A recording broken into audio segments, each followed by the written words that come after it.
You wanted the best, you got the best. In strong language and adult content, the hottest podcast in the world.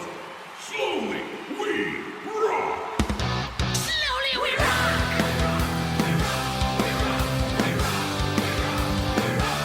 Slowly we rock.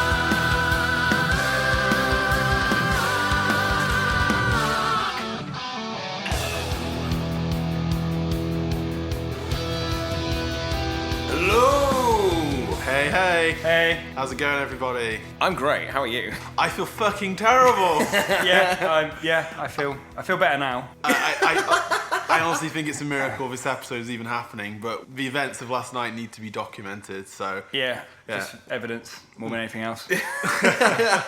Well, guys, what can I say? I'm James. I'm Dan. I'm Lewis. Last night we went to see Machine Fucking Head, and this is the Slowly We Rock podcast. Cue intro. Cue intro, yeah. Are we going to do... We've Where's already- the intro? We've already done the We've intro. already done the intro. Oh, okay, cool. Well, yeah, that's it. I'm really fucking suffering. Yeah. How were you feeling this morning when you woke up? Fine. Cool. You were okay? Just like fine. normal day? I was ready. Fuck me. Yeah, but I do worry how long I've just been living on just a kind of perma hangover. Exactly. Yeah. I think that one day I'm just going to wake up completely clean of any kind of booze or anything, and it's just going to kill me. Well, that's what happened to Lemmy. Oh shit! Yeah. Well, he was like, yeah, you don't get hangovers if you don't sober up, if you don't stop drinking. I imagine literally he just like didn't drink for a day, went to the doctors and like, oh mate, you're fucked. You've There's that episode of scuffed it. Archer where he has to sober up, but he has to do it by drinking sort of week on week alcoholic drinks, because if he goes cold turkey, the collective hangover would murder him. So he starts weaning himself on Bloody Mary. So I knew I was still drunk this morning when I woke up after the Machine Head gig we went to last night, because I set my alarm clock, woke up just before I went to take a shower, and as I walked back into my room, my alarm clock was going, and I started doing the Soldier Boy Tell Him Superman dance to the iPhone alarm. Oh, and thank you for sharing that. Yeah. What is your alarm? Is it Soldier It's Boy? just the iPhone alarm. Oh, it's not even Soldier Boy. No.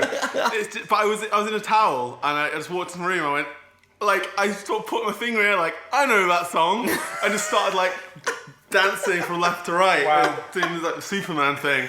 And then I was like, I kind of like exhaled and smelt my breath, and I wanted to die inside. I was like, yeah. I felt very thankful to have a day off today. Well, it was just a coincidence, but it felt great to have a day off. Yeah. So I woke up and then went back to sleep. How about you?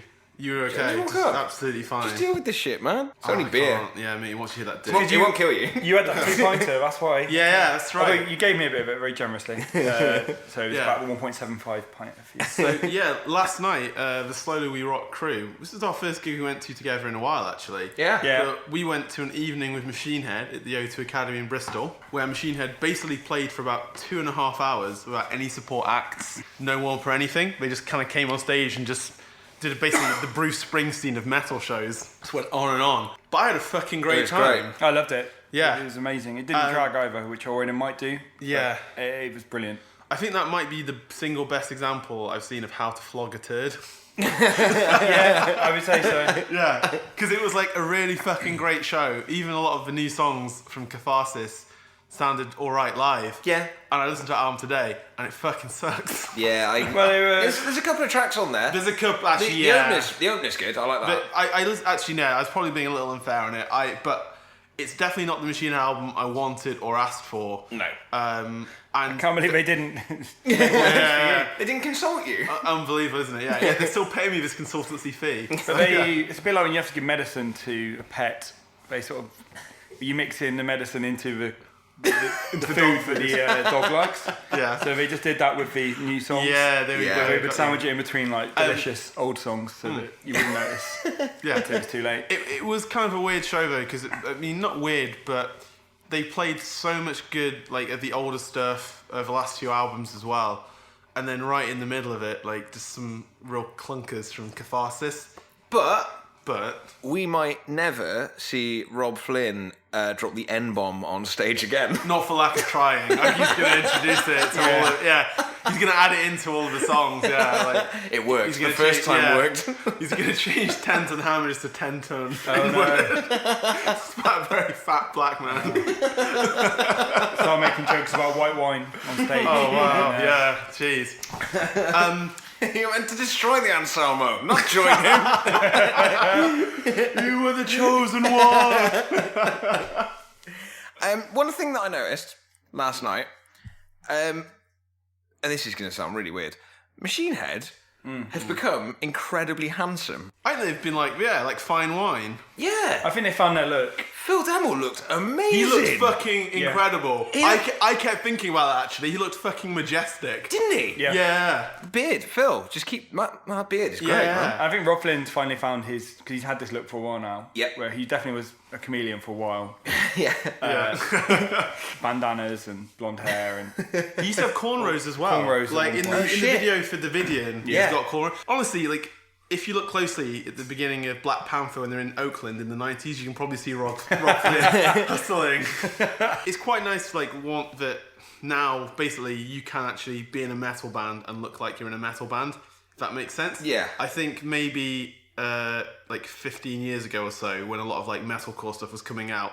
Yeah. Everyone kind of looked like the fans and stuff. Yeah. Which I don't necessarily mind that. I think it's but like I quite like that you can have that look and presence about you. Like everyone just gets long hair, beards, like actually get some good stage gear and stuff like that. Yeah. You know, rather than everyone's looking like they come straight from the dressing room. I know what you mean. But they looked fucking amazing and they sounded so good. it was unbelievable, the sound Yeah. quality. Genuinely, nothing was muddy, nothing, like the mixing sounded perfect. I think Phil's guitar was a little bit quiet at the start. Yeah. But then they just They boosted certainly it on. sorted It's that great. out though. Yes. Yeah, He it was was on amazing. fire. I mean, they were all really good last night, but I thought Yeah. Phil Demmel really Phil did Demmel in particular shine. was absolutely on fire. They should probably just open every set with Imperium. Yeah. I don't know why It's they like the don't do perfectly anything written else. opening track, isn't it, Yeah. really? And like, I thought Robb Flynn's vocals sounded amazing. I as can't remember well. how long he was doing it for. Yeah, and sometimes I find on some songs his voice to be a little bit grating, but it didn't feel that at all live. Like No. I felt really, and I'd only ever seen them at I seen them support Metallica at Wembley, and I saw them at Sonisphere, so I've never seen them in a small venue. Yeah. And that made all the difference as well. It was really cool just to see them. I mean, Yeah. it's the most Machine Head you're ever going to see as well. It is, So you yeah. sort of It's in for a penny, in ridiculous. for a pound. Also, like doing these 2.5 hour sets, like they've also been doing them like back to back as well. Like they did Cardiff the night before, Yeah. Bristol last night, Birmingham tonight, just non-stop. And they've done Southampton as well. Yeah, Southampton. Yeah. Like that's insane that they could be playing for like 2.5 hours every night.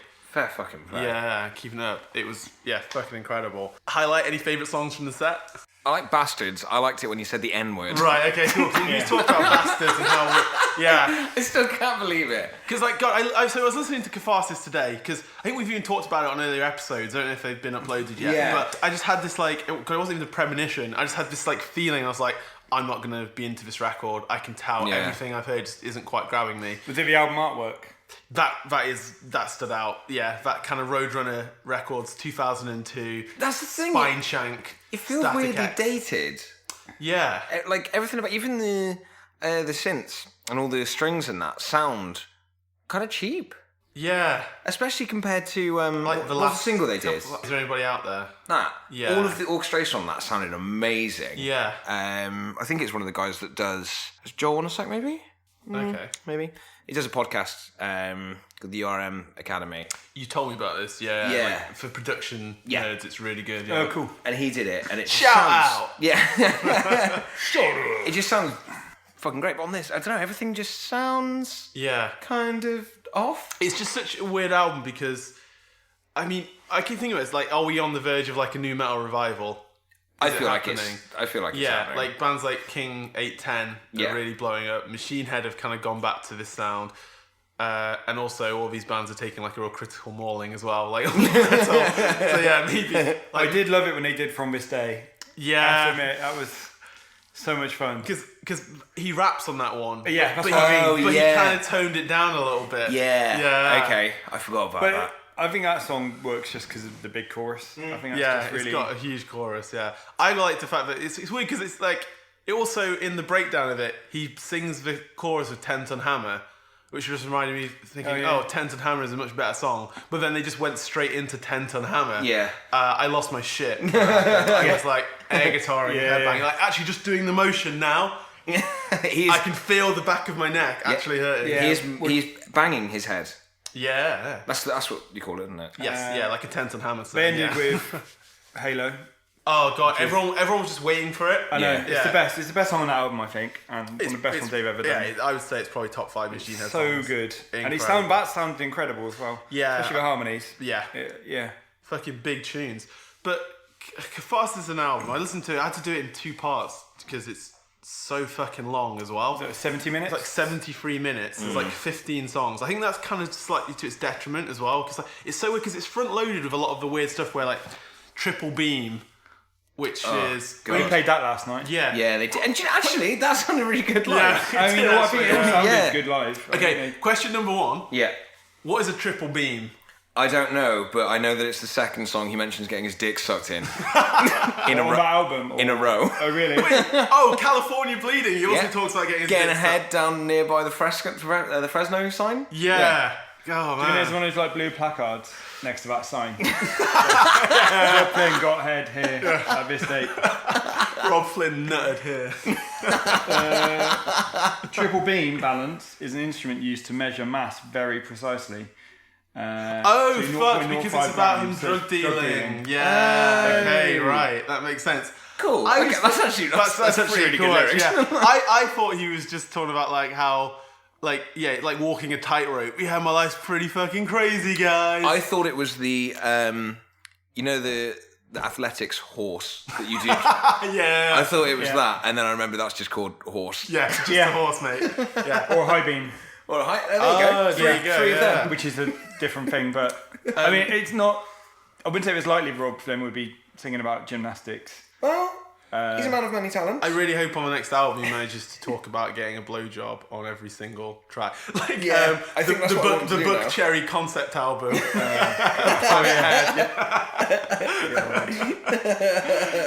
We've gone quite a long time without mentioning BUCKCHERRY, I think. I think we've ever mentioned Yeah. BUCKCHERRY on this podcast. And that's it. I don't think we should again either. Okay, that's a fucking landmark. I was not expecting that. Yeah. Where were you when they mentioned BUCKCHERRY? everyone will remember what they were doing at the time. God, I've never hated a song as much as I hate Crazy Bitch. I say it all the time, but I need this actually on record, like so anyone who listens knows. Crazy Bitch might be one of my absolute least favourite songs of all time. I hate it with every fibre of my body. Yeah, it's toilet music. So I saw them play that. I went down to London to see Steel Panther. Yeah. Unfortunately, BUCKCHERRY were opening. Oh, fuck. Also, Bowling for Soup were amazing. I've heard Bowling that. for I've heard Soup that. They were so good. The reason why I don't like Bowling for Soup because I think that a band of that quality should not be taking the piss out of Limp Bizkit as often as they do. But I've watched them live and they had a giant inflatable sheep on stage and I was like, I'm drunk and this is dumb. Yeah, I'm it not was on board with this. That sounds great. But we saw, oh God, BUCKCHERRY played and it felt like forever. And then finally they did the hit. Yeah. And they did I want to say roughly 9-10 minute version of Crazy Bitch. They did something similar when we saw them at Hellfest. at Hellfest. Really? Yeah, they did sort of big a breakdown. extended- Yeah, big extended breakdown where we kept going crazy bitch. Yeah, it's like that 20-minute version of like trying to build it back up again. Yeah. But it went on for ages. We deliberately made sure we saw them do that for some reason as well. Yeah, I didn't want to watch it, and then I think people were like, no, let's I go think me and back Dave would have dragged Let's you go back to- to the main stage, Jim. I think there's something actually much cooler on. Yeah, me, Dave and Tom It's dragged kind of you like there. that 20-minute version of Seek and Destroy on the Metallica live albums, where we just jump into the crowd with a microphone, except it's just him walking, crazy bitch, crazy bitch. Like, he's just reminiscing all the times that he like had sex. Because I refuse to believe that even members of that band have heard that song and thought, I wish there was more of this. Yeah. Or just anyone who's ever heard the song. No one's ever said that. They had a song. They did like a. I'm so glad we've suddenly just gone into Yeah. this tangent about But they BUCKCHERRY. did. So they did a EP called like the Fuck EP or something along those lines. That's so cool. And every song had the word fuck in the title, and they did a bro, that's dope, bro. That's dope, bro. Why is their name a spoonerism of Chuck Berry? Why? Because it's dope, bro. It's dope. Yeah, but none of their music remotely sounds like. Yeah, but that music gets you up to your nuts and guts, son. Like their perception of themselves as a band is so different to the reality. Like, But also, they think they are like pre-Appetite for Destruction, Mr. Brownstone, Night Train, Guns N' Roses. When When actually they're like maybe not even Poison. Oh, they're not even Poison. Because I actually like some Poison songs. No, they're. I would say they're Mark Slaughter. He's the I'll take your singer. word for it. He's the singer from Slaughter. I don't know who Slaughter are either. I feel it like late 80s band called Slaughter could go two ways. One, it could be a Florida death metal band, and they could be fucking awesome. It's not that. Or it could be a real shit glam rock band that maybe had one semi-big hit. Talk to me, Jim. Talk to me. American? Okay, come on. What's Slaughter's big hit? They're American Slaughter. They must be. Yeah. They you don't must know? be. No. Why is it You Slaughter? Some super fan you are. Why is it Take that Slaughter t-shirt off a now. Florida death metal band? Slaughter should be a Florida death metal Yeah, band. why aren't Yeah. they, Lewis? But also Mark Slaughter. Is that his real name? Is his first name Marks and then his last name is Laughter? Mark S. Slaughter. Yeah. That's cooler. Yeah, it is. Yeah. BUCKCHERRY. Although that's just laughter. They brought out an EP called the Fuck LP or something like that, and they did a cover of this pop song. I think it's called Icona Pop. I Don't Care. Yeah, and it's actually. Do you know what? It's a really good cover. Live, that was really, really good. It's man. This is going to end with you always do this. It's going to end up you defending BUCKCHERRY. This is what they You're gonna go native, aren't you? Yeah. They're actually brilliant. I turned the whole thing on its head. It's a bunch of like 40-year-old men pretending they're like 25 in 1986 who think saying the word fuck is edgy and cool. Well, that's what they did for that cover, wasn't it? Didn't they just put the F word in it? Yeah. So they're saying I don't care. I say fuck it or something like that. Yeah. Do they? Yeah, then it's got a bit of like widdly I don't guitar. know. It sounds a bit like. Do you know what I think? I've listened to those songs like more of my own accord. Like Crazy Bitch. If you go to a rock pub or club, you'll hear that song. When I heard the song Fuck It, I went, oh, this fucking sucks. Then maybe an hour later, I was like, I'm going to listen to this again. Like a week later, oh, that song really annoyed me. Let me just put it on to annoy myself. Like I was winding myself. It was like the equivalent of me like flicking my own ear or something like that. Black laced your own ears. Yeah. Or like maybe like like a sibling just like maybe goes right up to you and like sticks their finger in your face but isn't touching you. I'm not touching you. I'm not touching you. I would do that with BUCKCHERRY's music. I would like put it on and just see how long I could go without just like pissing myself off. Fuck that band. So You're so damn hard to please. We've got to kill this switch. I'm from the 70s and you're a crazy bitch. Oh fuck. Because of their song, Crazy Bitch. Crazy bitch, yeah. Wait, is that his Twitter bio? That could well be, couldn't it? No, that's the lyrics they changed on that. And also, I don't care. That's in Latin. Instead of I love it, That's his CV. I mean, I kind of pop one is I don't care, I love it, or something like that. Oh, yeah. Their one is just I don't care, say fuck it. Oh, I mean, God. there's a big refrain of Of course say it fuck it, say fuck it.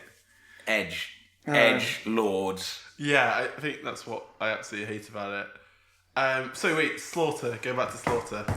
Just ate his cock rock. Does he spell Mark with a C or a K? But do you know what? I'm going to guess K. I feel like it's a K. A C would be cool. I mean, everyone listening's going to want to know, so... Yeah, I know it's the big questions. Mark Slaughter.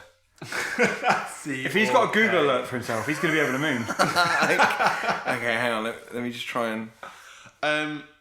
Slaughter, I feel they would play at that like weird 80s rock festival you went to, that classic rock festival you went to at Butland. They might have done. Yeah. Oh, fuck. Well, they'll be headlining next year. Hang on. Whoa. We've just... Fucking great. Vinnie Vincent calls Mark Slaughter a no-talent individual who can't sing. Wow. Cool, yeah. Wait, Vinnie Vincent from Kiss? Yeah. Yeah. Yeah, and also the Vinnie Vincent invasion. Yeah. Apparently. Oh, of course. I don't know why you didn't... You should have said that instead of Kiss, then I'd known who you were talking about. So, anyway, we saw a band called Machine Head. Yeah, we saw Machine Head. Did we?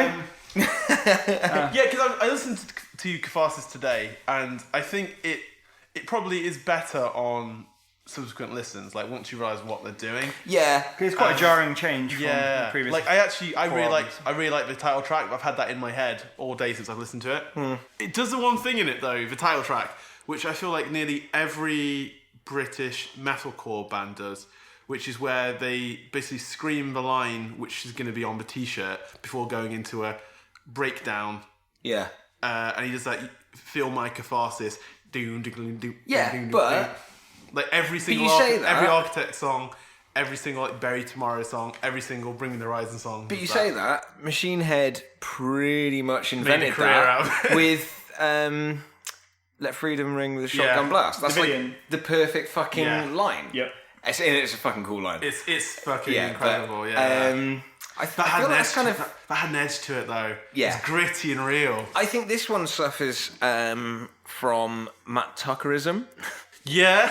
I don't know if you've checked your Webster's dictionary. That had incredibly weak. Yeah, singing voice. Dr. Blake, tell me about What? your. Is that when you have an incredibly weak singing voice? Or it's where you sing an American accent even though you're from the valleys. Please, Dr. Blake, tell me about your research you've been conducting in Geneva into Okay, well, Yeah. Tucker syndrome. first, gents, welcome to the clinic. So, Matt Tuckerism. Dr. Feelgood will see you now. Matt Tuckerism is. Dr. Feelgood's definitely a war criminal. Like you can tell. What, he's like... Lewis's persona of Dr. Feelgood. Oh, right, I thought Dr. Phil was like Laurence Olivier in what's it? Marathon Marathon, Man. fucking yeah, he's like a Nazi doctor who's like trying to get some... He's basically, instead of getting diamonds, he's trying to get cocaine. So, gentlemen, scholars. Yes. Yeah. Hello. Matt Tuckerism is what happens when you come out of a real big successful album that's full of real angst, real anger, real Yeah. emotion, and it really carries, and it's one of those biggest selling points of that album. It establishes you. The Poison. Yeah, exactly. And then Big album. you get successful, and you've got a lot less to be angry about. Yeah. So you have to feign anger. I call this Jay-Z syndrome. Yeah. Like, what do you do once you've made it to the top? Like, how do you... I think all bands go through that at some point. Yeah. And Unless I you're think, Maiden, and then you just raid a library. For yeah, I think that's it. When you're doing more like true to self writing, Yeah. then it's always there's always that risk that Yeah. could happen.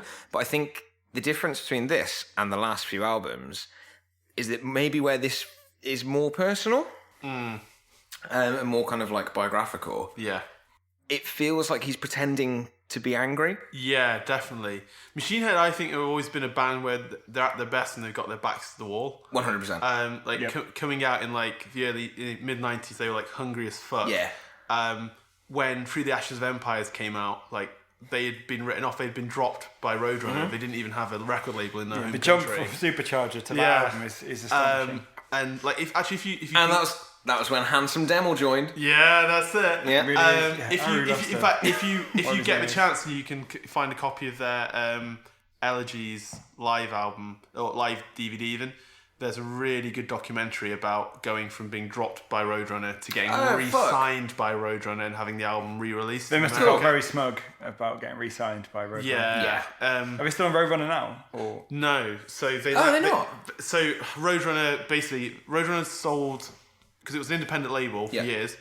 It then sold or got bought out by Warner Music, I believe. Yeah. And when that happened, a lot of bands left. Like the really big ones, like Slipknot, because they also signed some real big bands as well. But like Nickelback, Slipknot, like Dream Theater, like Megadeth signed to Opeth signed. They all stayed on. The guy went to Nuclear Blast. So Monty Connor, who's like the A&R Yeah. guy, who if you ever just look at the bands he's signed, it's He fucking made that incredible. fucking label. He made that label, Yeah. yeah. Like it's a who's who. Like he signed Killswitch, he signed Machine Head, he signed Fear Factory, Typo Negative, Sepultura, Slipknot. It's Literally, every one of those bands that you just said was a pioneer yeah, it's insane. of like a whole fucking genre, you know? Guy's fucking incredible.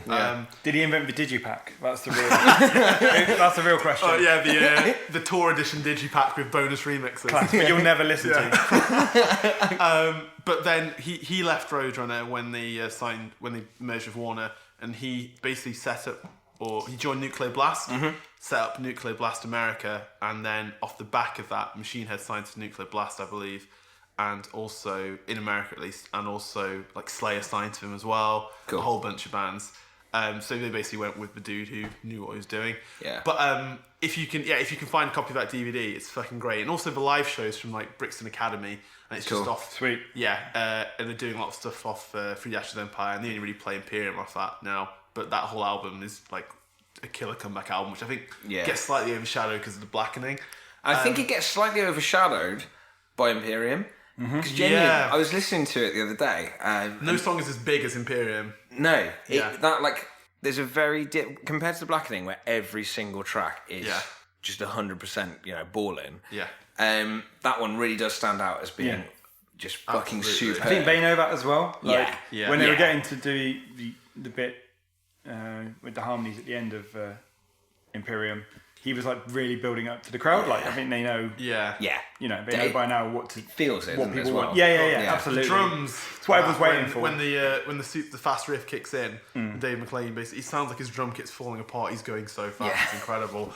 But the Blackening as well. Again, they had set like these expectations, what they're going to do next, and kind of caught a lot of people off guard by how far they could go. And then they're living up to that pressure. And now they're almost in a weird position where, as a band, I think they're almost like quite comfortable. Not necessarily not that they're not still hungry, because but like they've had like 5 hit records by Machine Head standards. In a row. They don't have to worry about getting day jobs again now. Yeah, exactly. Whereas like if you listen to so this documentary, I can't recommend it enough. People thought Machine Head were pretty much over. Like, Robb Flynn was actually asked by Drowning Pool to sing for them after their frontman died. Oh, really? Yeah, it was like that close. They were literally like, they were even thinking. I mean, I could kind of see it. They were like thinking of considering like changing the band name, just starting over again, because they thought like Machine Head as a band were just completely fucking done. Wow. Yeah. But now, like, I mean, I couldn't tell you like what their life is like, day to day. But like, they're selling out tours, they're selling merch, they've got a career. They're selling out tours, but are based around them playing for 2.5 hours. Yeah, without any support. I mean, that's insane. Got to be a vote of confidence. Actually, I was listening to Talk Is Jericho today with M Shadows from Avenged, and he was talking about when they announced that tour with Metallica. Yeah. Lars called him up. I was like, cool, you guys want a tour? Cool. They announced it, and the whole thing sold out worldwide in 10 minutes. And he was saying that Lars, how many fucking gigs have Metallica sold out? Yeah. How many will they continue to do so? Exactly, yeah. Was so unbelievably pumped and excited about that. Oh, wow. And he was like, well, that's crazy, man. He's like, dude, that's how you know that it's fucking, big deal. That's amazing. Yeah. So he's still excited by things like that. So for Machine Head to get that feeling from a gig that is purely on their own merit and no one else, absolutely. must be the best. And you can tell they're enjoying doing it as well. Like, I got that vibe from. Yeah, they looked like they were. It didn't feel workmanlike at all. Stage. Yeah, they really did. Like those guys, like, well, they've been in it. Like even like because Robb Flynn's the only original member left. Like even the longest standing member, like Adam D, he left a couple of albums or got kicked out a couple of albums ago. But like Dave McClain's been in there since the second album. Like those guys like genuinely feel like. A legitimate brotherhood. Yeah. Absolutely. It is, and it shows on stage definitely. But like, with this, I don't feel like as a band they've got their back to the wall anymore. They've been critical darlings, like because they used to get slated, even like for stuff like after Burn My Eyes, like More Things Change, people started slating them. But I feel like they've not had their backs against the wall in a while, and they've been kind of riding a wave and. So it's just with this new album, I think like maybe it needs some of that like fire. Yeah, I agree, and I think it's probably why they did such a big deliberate change. I think because they could be in danger of coasting on that style they had for the last 4 albums. Well, I think the problem, like, they're their own worst enemy because they wrote one of the best heavy metal albums of all time. I think they wrote 2 of them. I think Burn My Eyes is like one of the best metal albums in the 90s. Easily, like it's fucking incredible. It's definitely a different vibe. Yeah, like a lot more chugging. But if you go to the Blackening, unbelievable album. I remember how excited we were when that came out. I think we put it on at the shop we were working in, and it's just like Insane. absolutely mind blowing. Yeah, it pretty much. It was one of the. It was one of the first screamy things Okay. that I'd ever kind of got into. Yeah. Oh, really? Yeah, but it's probably the first one actually.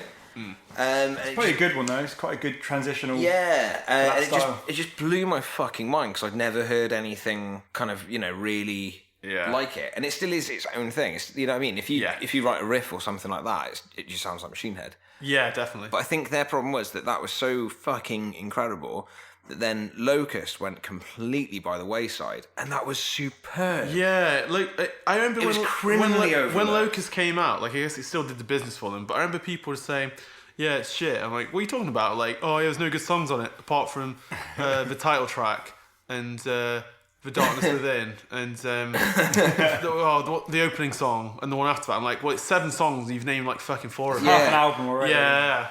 It's weird, man. But then Bloodstone and Diamonds. That's the one I didn't listen to. I didn't realise it had come out, and Yeah, I think I just lost track of them for a while. really good. Really Great good album. Awesome. Too long. Yeah. Too long. I reckon Yeah.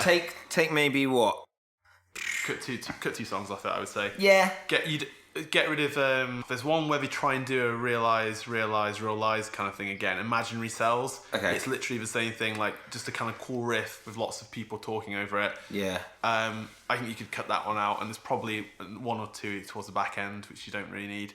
I think some of the stuff on that though, like Sail Into the Black, Fucking fucking and also incredible. It's a got great like album. It's got that like kind of like throat, like Yeah. melodies, the way it builds, it's so inventive. Like one thing like I do like about Robb Flynn, like in the last like few albums, is like as a vocalist, I think he's definitely improved Head Over Tails, but also he's really adventurous in what he does. Like the opening like kind of choir bit at the beginning of I Am Hell on Unto the Locust is amazing. I think some of the stuff he does on like Sail to the Black as well, like just really out of the box ideas you wouldn't expect from like effectively like thrash groove band. And I think with that album as well, I think the reason that kind of kicked up a lot more of a fuss than Locust was Locust to me did feel like the second half of The Blackening. Yeah. Yeah, it was a continuation of that style, wasn't it? Yeah. Whereas this, they are trying a lot more. Yeah. Ghost Will Haunt My Bones. Fucking Incredible. So good. Also, So good. Night of the Long Knives as well. Amazing. Shout out to Polanski. Shout out to Roman Polanski and Charles Manson in that song. Shout out to your criminals. It's about a Manson family. Okay. Shannon Tate. I can't remember what the exact lyric is, but he specifically screams Roman Polanski. It's like, That's incredible. Yeah. I don't think I've ever. I hope on the next back to album that as a at some follow up to like maybe like Bill Cosby. It's about Screaming. Harvey Weinstein. It's about people who've been kicked out of the Academy of Screaming Motion Arts. Cosby into the wind. Oh shit, we have mentioned Bill Cosby so many So times on this fucking much, podcast. I know. Well, he's finally going to get convicted, isn't he, in September? They announced it today. Oh, He's going to get sentenced. So yeah, fuck him. good. Good piece of shit.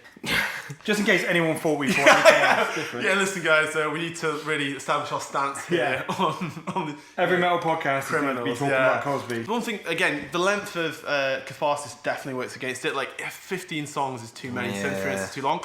But and especially because the weird thing is, like, all of the kind of more divisive material is bang up front. So you've got like Triple Beam, California Bleeding, like Bastards in the middle. When you get to the back half of it, it's kind of like, it's definitely a more like stripped down, accessible Machine Head, but it's actually quite standard Machine Head. Oh, is it? Okay. Yeah. But I actually didn't listen to like the last 3 tracks. Yeah, but like, you don't lost know interest. because it's such a long album. Yeah. But there's a song on there called I think it's called like Heavy Lies the Crown. Heavy Lies the Crown, which is genuinely amazing. Like probably the best song on the whole album. But like, Oh no, I've heard. Yeah. No, I did listen to that one. but like it's real long. Yeah, it feels more like kind of Locust Blackening type stuff. But it's got some really cool guitar harmonies and stuff. But it's towards the end of what is an already long album. In fact, if anything, that actually feels like it was the album closer.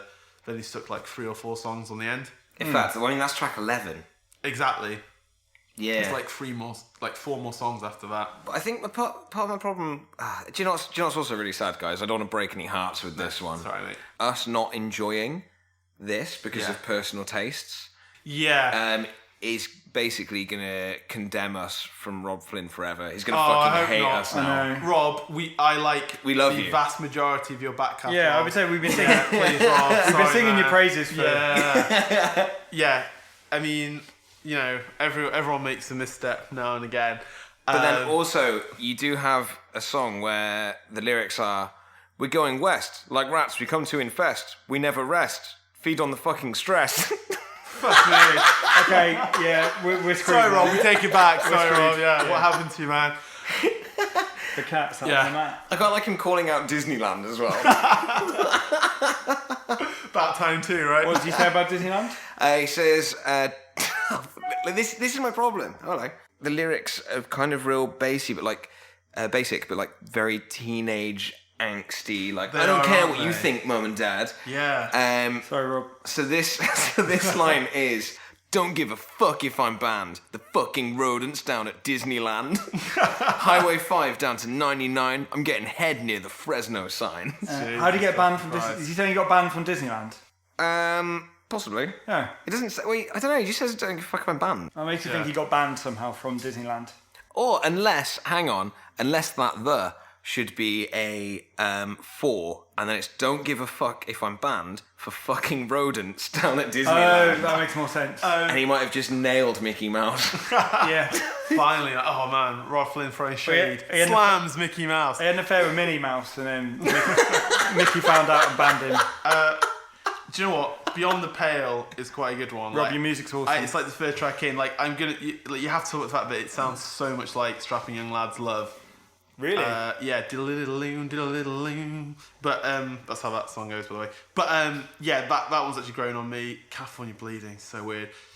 That song as well, that and Triple Beam, feel like they're maybe like 3 minutes longer than they actually are. I think both songs are like 4 or 5 minutes long, and it feels like you're listening to like an 8-minute long song. Yeah, I was gonna say that it's not a bad album, but it's definitely a bad album. It's not a good album. I absolutely hate Bastards. I think it fucking sucks. Yeah, I think his heart is in the right place in what he's trying to say. I mean, dropping the M-bomb and the F-bomb as well, actually. Yeah, and also I get the meaning behind it, but like because I think I was reading an interview with him as well. He was like, yeah, it was basically after waking up the morning after the US elections and seeing Donald Trump become president, and just sitting down with his wife and his kids like, oh, what the hell do we do now? he said it was him explaining to his kids like sometimes the bad guys win. Yeah. Which is like, and when you do the lyrics to that actually are really good. And he said that he kind of just wrote it as a poem, Yeah. just to kind of get that out of his system. yeah. And reading it, it's really good. And it's got the best intention as well. I think. I listened to a bit of Supercharger as well today. There's one Has thing it been alright? that's in a very dark It's been place. choosing to listen to like Yeah. There's a weird thing he does on nearly every track on that album, where he does. Yes, when he speaks like this, and then gets. He's We're not- screwed. Yeah, We're screwed. yeah. He Rob. definitely didn't take any advice from Tay Zonday and move away from the mic to breathe. But there's a thing he does where like Taste on set, fucking hell! Well done, Jim. We've got our finger on the pulse. If you don't know who Tay Zonday is, ask your parents. Really cutting edge material here. he's from old internet. Yeah, he's from Internet One. Yeah. There's like probably about 5 videos on YouTube. What it was, right? And Tay Zonday and a parody was like half of them. You shared a phone line with your internet. And But he does this weird thing where before every track he maybe like does like a little like ha or oh yeah or, You like Will Smith? yeah he does it on like nearly every song like he's he's almost like you fucking idiot, you bought this album. Bulldozer. That is genuinely a shitty album. I think Catharsis is actually better than Supercharger. I agree. Like Catharsis actually has some moments I like in it. I felt with Supercharger, they didn't know what they wanted to do. But or yeah, sound like, again, I or- think that's my probably like my biggest takeaway, or like, from Catharsis as well. Is like Catharsis, maybe it's them capitalizing on the fact that they've had some really acclaimed albums. Yeah. It feels like a very conceited attempt at the more mainstream. To me. The songs are shorter. They evoke that kind of like slightly new metal-y feel that like, you know, bands like, say, even like Five Finger Death Punch and stuff like that have.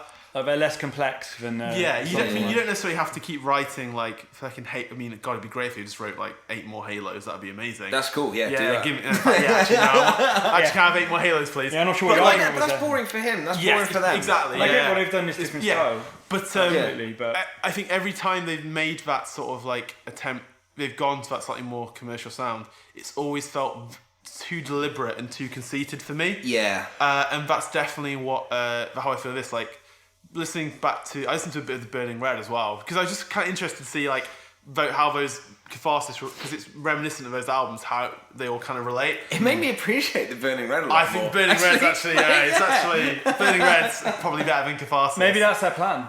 They just They got a couple of sheds full of it, and then eventually they'll do an album which Mate, I've will got go about back 10 to, Burning Reds back here. Yeah, no, they'll make an album eventually where you'll go back to Supercharger. Supercharger. Yeah, exactly. Yeah. They tried it with this. Yeah, we're trying. Yeah, but this is the one that's makes you appreciate Burning Red. Yeah, definitely. But it's it definitely like it just with that album, like especially with like From This Day and stuff like that, like when he starts rapping all of a sudden, like it does feel so conceited, and it just doesn't feel very natural to me. Like you do get bands that make like a play for the mainstream, and it actually kind of suits them, or it feels natural. They actually pull it off. Like Sevenfold have done it, right? Like, well, maybe we should be more surprised by the consistency of style with the last, like I'd say, from Blackening onwards. Just 3 fucking superb albums. Rather than, whereas maybe their default is normally to keep changing things up and doing different styles. That's really, true. if you think about, I mean, obviously the first 2 albums are quite similar. Styles. Literally. Actually, that's a really good point. That's a really good point. So All the others are very different. Maybe we've just been taking it for granted. They've done a style we like, and they happen to have kept it for for that long. several years. Yeah, I never thought of it that way. That's a really... No. There you go. No, I'm passing my doctorate over to you. No! Framing me for something. Dr. Feelgood's going to make you feel bad. Yeah. Hope y'all like malpractice. Any other thoughts on the gig or the album at all, guys?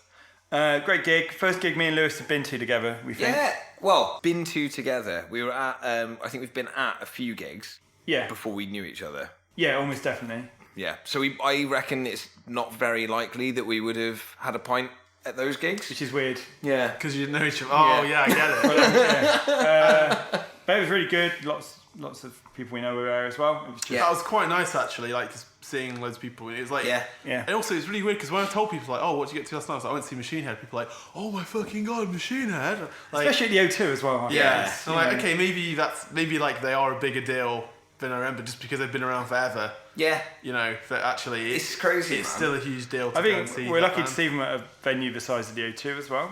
In because Bristol. they did it. Because they could easily do bigger. I mean, obviously there's none really around here, but they could do bigger venues. Off the back of the Blackening, I want to say they did an actual arena tour. Maybe. It wouldn't be- can't- That wouldn't surprise me. They had like quite a big support. Like it might have been Bring Me before they completely broke out. Oh, no, that sounds I right. want to say it was like Bring Me and Darkest Hour. They had supporting them.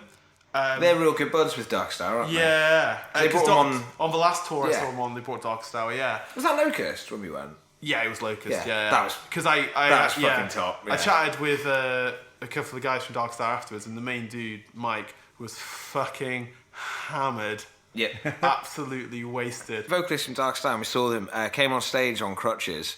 Yeah. And just stood motionless on these crutches. And we asked him what happened. And he was like, honestly, man, just don't ever go fucking drinking with Robb Flynn. That's amazing. That's incredible. I can't. Can't. His name's completely fucking escaped me. Sorry, Bird. But I was speaking to Mike afterwards, and he was absolutely fucking trashed. Yes. He was Yeah, great. because I remember asking, I was like, "Oh, I really like the new album," and he was like, he kind of just went. He was really indifferent. It's like when they had the self-titled album, and he just looked at the drummer and went, "Hey, this guy likes it." But I don't think they were mad keen on that self-titled album, which I think is amazing. Because that, to me, Jim, bringing this up, fantastic. That, the Darkstar self-titled album is, to me, what this could have been. In that it was like a million times more commercial. Yeah. But it sounds It fucking sounds good. amazing, yeah. And they change their style in a way that sits what they with what they do. Yeah. But it sounds like it was written for way bigger venues. Like the first track on it. Yeah, Wasteland's incredible. Oh my yeah. god, that's made to be in a fucking stadium. Or Yeah, something. that's your live show opener, isn't it? Yeah. Yeah. We talk about this all the time, but write music for the venues you're playing. Yeah. Maybe and that makes for Machine Head that kind of makes sense. Maybe if they're starting, they are maybe looking to play bigger venues and to break out. Like they've never. But it feels more niche. What they've done feels more niche than right. their big thing. Because Weirdly, truth be yeah, told, I mean- like I don't think they've ever they're bigger in the UK and Europe than they are in America. Oh, really? Yeah. Really? I don't. Yeah, I honestly I don't think they've ever quite broken out in America like you would think they have compared to here. For real? Yeah, like over here they headline like Bloodstock and stuff like that. You know, they're like they. Cool, okay. Yeah, whereas in America, I've always felt like it always seemed like they've never quite been as big. But I think it's because a lot of people know them from Burn My Eyes, then going into like Burning Red Supercharger. And I think a lot of like maybe the elite will always look at them as like, oh, they're just a new metal band that are pretending to be an an actual metal band. When it's like, well, actually, like the ratio of albums kind of says otherwise. Yeah, but I mean, their chart positions for the albums in the US compared to the UK. Yeah, I want to say Blackening. A massive gap. Blackening Really? went top 10 in the UK. Got That feels right. So Yeah. Blackening got to number 16. Number 16 Okay. was Number it. 54 in America. Yeah. What? Yeah, Wow. it's really interesting. I think we've always loved them over here because, like, Yeah. Burn My Eyes got to number 25 in the UK charts. That's Really? fucking mental. Isn't that mental? Yeah, I Yeah. think that might be that. I know Burning Red got to number 13. And fucking nuts, isn't it? the latest one got to number 12. That's absolutely That is insane. crazy. But yeah, there's always been I quite a don't- consistency apart from... But actually, Unless it's like Metallica or AC/DC or something like that, I just don't think of like maybe Avenged, like Slipknot. Yeah. But I don't think of like metal bands going, especially in the UK where like metal is like this weird thing where it's super fucking popular. Every venue's gonna have metal shows to sell out, but like the UK, like more the mainstream press and stuff like that, always tries to keep it even by like rock standards, like really at arm's length. What you need, Jim, what you need is an album about standing up to the man and fighting what you believe. Yeah, and getting blowjobs. Yes. Yeah. Absolutely. And do I have the thing for you? Oh, nice. Also, Catharsis, Yeah. Kaleidoscope was really good. That's a good one. That as was well, really yeah. fucking cool. Yeah. That really stood out for me. Yeah. It's a weird one. It's a weird one. Like, I mean, I think it's in years to come. Like, yeah, they'll probably bust out like one song off it. I reckon live. The reaction to Bastards was fucking mad. Yeah.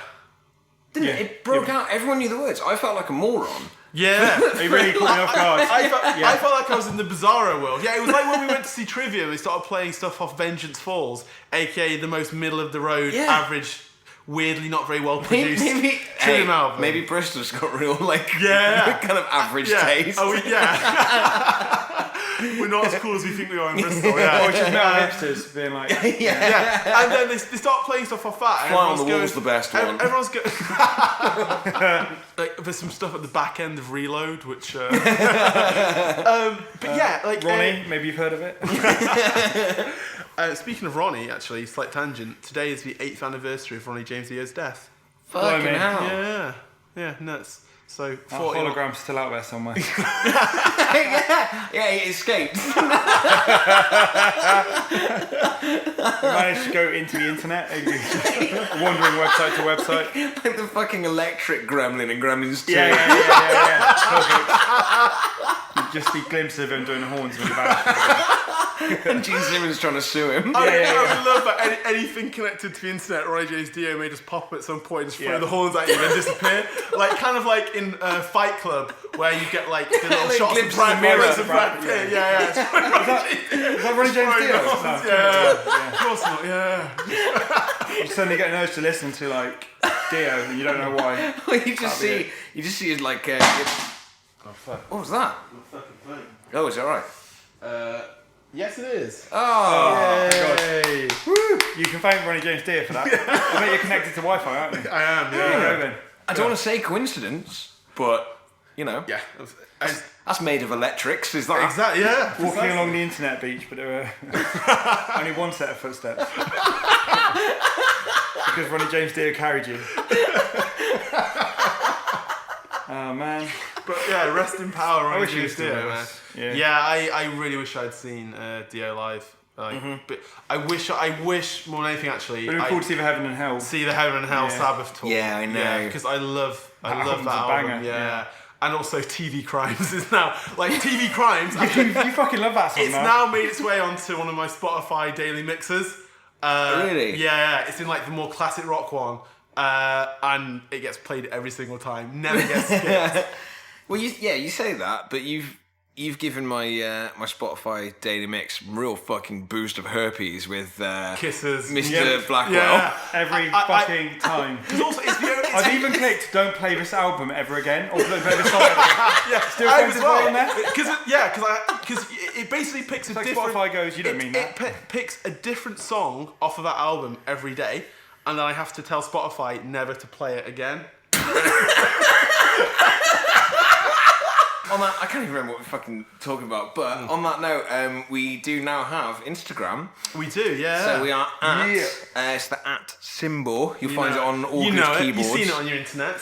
Yeah, She's that. short for at. Slowly, Yeah, we rock. it's not your uncle's app. Yeah, slowly rock. So message us on Instagram, slide in our DMs. If you want us to talk about anything, you want to keep up with what we're doing as well, want to spread the word, get involved. Same with Twitter as well. Slowly we rock at Twitter. Yeah. And I guess we're going to get a Facebook page. Yeah, well, yeah. I guess we get a Facebook Yeah. page. I hate Facebook, but yes. There will be one. Well, yeah. We got to share Minion posts about. We got So you mess with my grandbabies. People post. And with a minion dressed like Ezio from Assassin's Creed. Yeah, or maybe like St. George or something. Also, Who's making these custom minion pictures? Ronnie James Dio. That's what the Dio Electric Gremlin is doing. I feel like Dio died and then a day later they announced Despicable Me 1. Yeah. He knew he had to get out first. Yeah. That was his, Despicable D. So also we're going to set up a crowdfunding page because Lewis has kind of got a pitch for you guys actually. I think there's something which Lewis needs in his life and cannot afford it. So now here's your platform, man. Here we go. Fuck. All right. Well, I didn't know this was happening. Yeah, so there's like a little band that I've been supporting for a while now. You might have heard of them. They're called Guns N' Roses, and they've just brought out this fucking mega box of like treats. It's fucking obscene, is what it is. It's absolutely ridiculous. It's like the tattoo sleeves are my favourite bit. It comes with tattoo sleeves. Of like each of the band's tattoos. Does it actually? Yeah. That's That's absurd. insane. So The whole thing is, because my problem with these box sets is normally it says like It's just full of guff. demos of Paradise City or whatever, which you'll listen to once and go, oh, that's quite interesting. yeah, Yeah, but then I'll own it forever now. Feel like forever. Yeah, so for those unaware, because I thought that was like maybe the biggest prick tease ever because Oh, they had like fuck that. Yeah. I was furious. so Guns N' Roses celebrate the 30th anniversary. Yeah, 30th anniversary of 31st actually. Came out in 1987. Yeah. So, But then if you swap it, it's a 13. It's cool, man. oh sweet, yeah, that's some BUCKCHERRY thinking right there. Yeah, I like it. So they basically teased like in London on like billboards around the world, stuff like that. These like signs where each day it would show like it was like the album cover for Appetite for Destruction, and it would show a different head. You know, like, everyone's familiar with the album cover; it's iconic, but it's the skeleton heads of every band member, and so they'd be showing a different head would appear, and it would basically make the cover art each day for like a week or whatever. And a lot of people thought, okay, they're gonna get like they're gonna get Izzy Stradlin back. They're gonna get what's the drummer? Stephen Adler back. Yeah. They're going to get the actual full-on Appetite lineup back together, tour, whatever. And then they just actually announced that if you remortgage your house, you may be able to get this obscene fucking box set for the 30th anniversary. It does come with 5 skull rings though. That's pretty cool. So- It's really cool. Inspired by Twisted Sister's Twisted Christmas. Well, no, actually, 4 CDs, 1 Blu-ray, 7 12-inch LPs, And a tattoo of Ozzy. 7 7-inch singles, a hardbound book, a variety of collectibles, including 5 skullface rings, a replica of the band's stage banner from the early club days, several posters, replicas of old flyers and ticket stubs, that's cool, and 2 temporary tattoo sheets featuring life-size recreations of the band members' actual ink. The That's entire mental. collection will be housed in a solid wood box wrapped in faux leather. For that money, you'd want real leather. I'd want wouldn't you? like And stamped to a 3D cross on its doors. There's other versions of it as well, which don't have quite as much stuff with Yeah, them. fuck that shit. And how much does it cost? I'd want Dizzy Reed's This is skin on for that price. rollingstone.com, so it doesn't actually say. So it's like £900. £900. Fucking Yeah. hell, is it really? Yeah. Yeah, there's a website here, there's a news article from Vice that just says, "Are you enough of a rich asshole to buy this $999 Guns N' Roses box set?" The answer is yes. wish. He's an asshole. No, he's not that rich. The Locked and Loaded collection includes skull rings, temporary tattoos, 49 previously unreleased songs. The shame you will feel upon purchase comes at no extra cost. Don't think Noisy are very happy about this box set by the sounds of it. Well, it's because they don't make any money. That's right. Yeah, the pawsy as well. This is the worst thing as well. I feel like I could afford this. You could buy. I work it, a full-time job. That's Yes. fine. Yeah. It's the justification that I have a problem with. Such- I spent not yeah. far off this on a Lego Millennium Falcon not that long ago, and I think my girlfriend still hates me. Have you considered, because right now you're in a situation where you have more Star Wars merch than you know what to do with, No, I know what to do with it, Jim. but Keep it in the attic. but you also have less Guns N' Roses box sets than you want. Maybe you could meet in the middle. I don't understand what you're talking about. I think the problem with that £900 box set of, because your Millennium Falcon, It's beautiful. if you do build it, then you would definitely get. I think you would the sheer size of it, you'd get your money's worth out of building and creating it. Whereas I think with that £900 box set, well, I wouldn't buy that anyway. It's just No, I couldn't bring myself to. But also, This is the you point. just wouldn't get £900 worth of. I can't imagine No, that much enjoyment out of it. No, I think Terms of value that's for a really money. good point. Is that you're not actually getting anywhere near what you're paying. Yeah. You're the not going to vinyls look are at cool, ticket stubs every day. You know, it's. but it's like printed. It's not Oh, even. look at this thing I It's have. not original ticket stubs, something like Yeah. that. At least with the Gene Simmons one, which I'll get my mate Howell. He interviewed Gene Simmons Nice. about his vault, Okay. and for like X price, he fucking delivered it to you, and you Yeah. played music together. And do you know what I mean? Okay, Whereas- at least you're getting the experience. You're getting Yeah. experience. Yeah, Yeah, exactly. It's which is great. And if you're a massive Kiss fan, you got the money. Fucking go for it. I feel like you don't have to spend much money for Slash to turn up and start playing. But I don't know, man. Like for that price, the vinyls are cool. The book, I really want the book. That's the thing that's. Yeah. That's how they get you with these things, though. They'll have Yeah. something in it that you want. Yeah, they'd be meant to not sell it separately, but I think what everyone really wants is just a cool looking Appetite for Destruction box in there. That's what you want. Like, That's what I want. fuck the contents. Just give me the box. But I don't know where that money is coming. Like what the costs are covering. Oh, to produce That Nothing. much Yeah, money? nothing. Well, most of it, like you say, Skull rings maybe. But well, even nah. then, it's gonna be pewter or. It's not. They won't be silver. No, exactly. But you can go. So the Great Frog in London, the best fucking jewelry shop on the planet. I love it. It's where all my rings shit are from. So they make all their stuff for Slash. Nice. And all those guys. Slash's like skull pendant. Yeah. They make it for him, but you can go in and buy exactly the same fucking one for. I think it's what, like maybe. I think that was about 400. Yeah. But that's silver. It's made by the people that made Slashes. You're getting as good as it's it. bespoke jewelry. Isn't it? Yeah. Exactly. Yeah, and yeah, it's a real fucking It's- piece of metal that will be worth It's something. the closest you can get without just punching him in the face and stealing it. Yeah. So shit like that, yeah, great. That makes sense. But I don't know, man. Like ticket replicas. What the fuck? Oh, cool. Here's loads of bits of paper that cost you £900. I mean, it's something you would show us if we came round.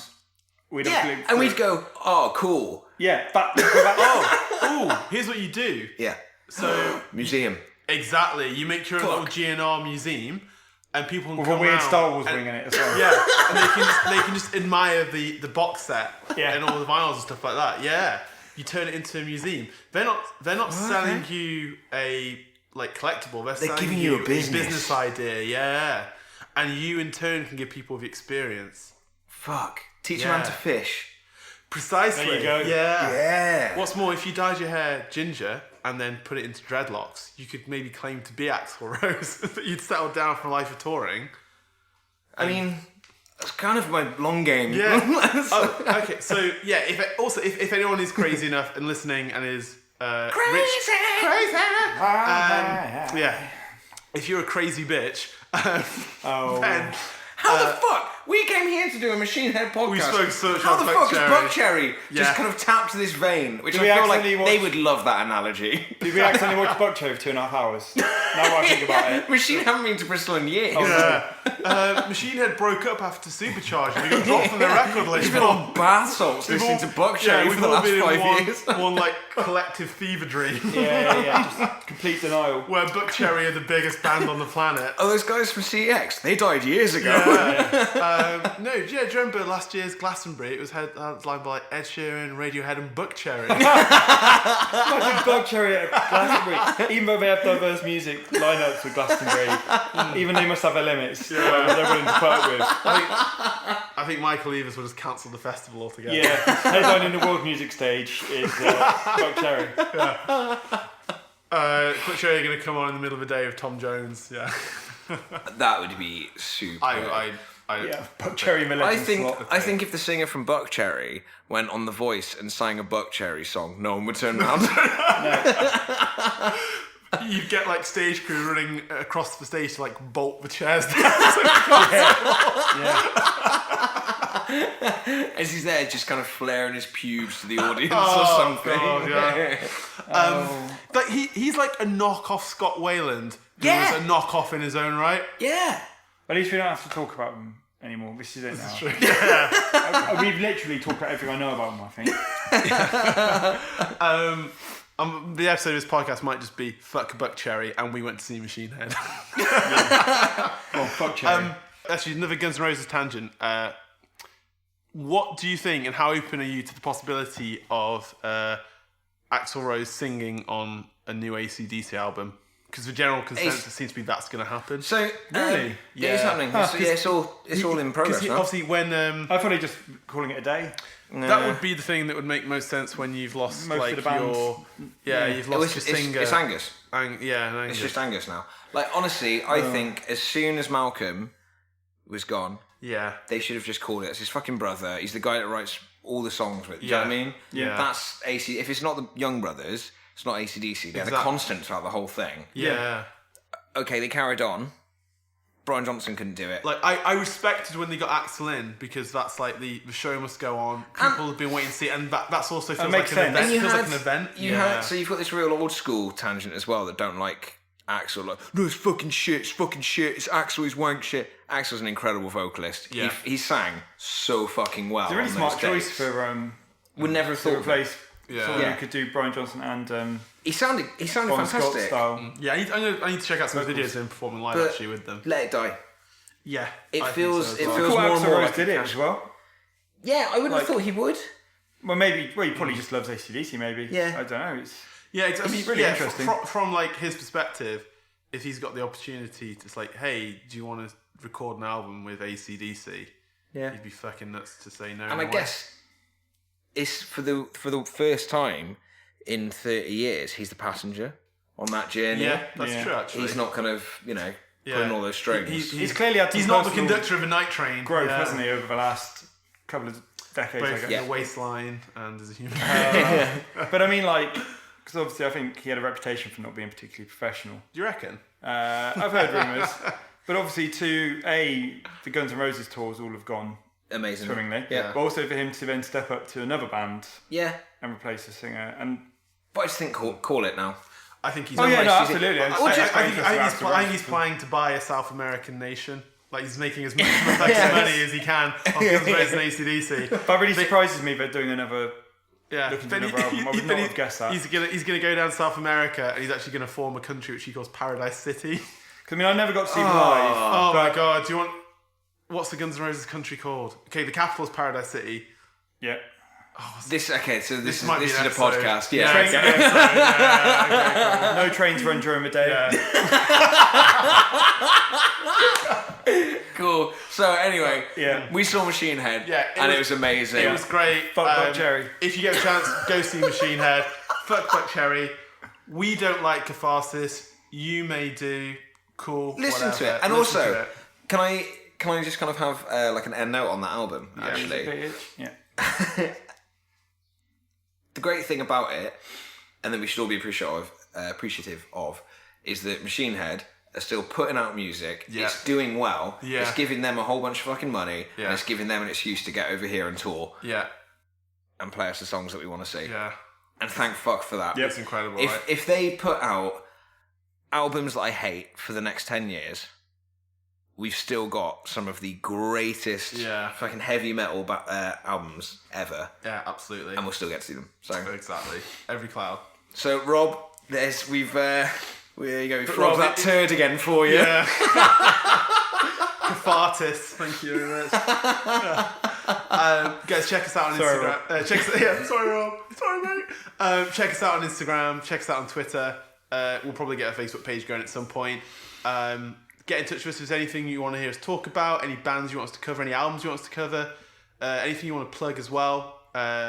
Get in touch with us, spread the word. We'll spread the word as well. If you can find some real sacks of shit albums, then please do tell.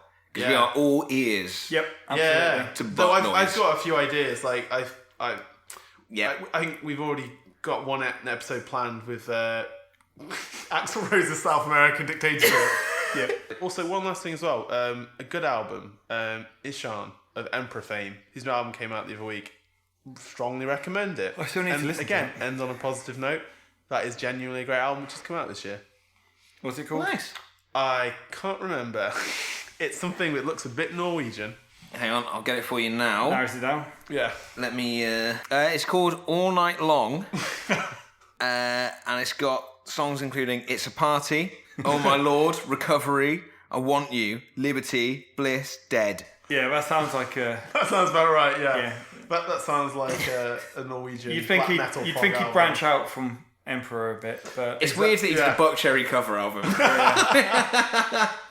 I would love to Cool. hear that. Right, that's it. We're done. Catch you guys later. Thank you guys Thanks so for much. listening. Listen, keep sharing, keep spreading the love. Machine fucking head. Machine fucking head. Machine fucking Head, machine fucking head, machine fucking head.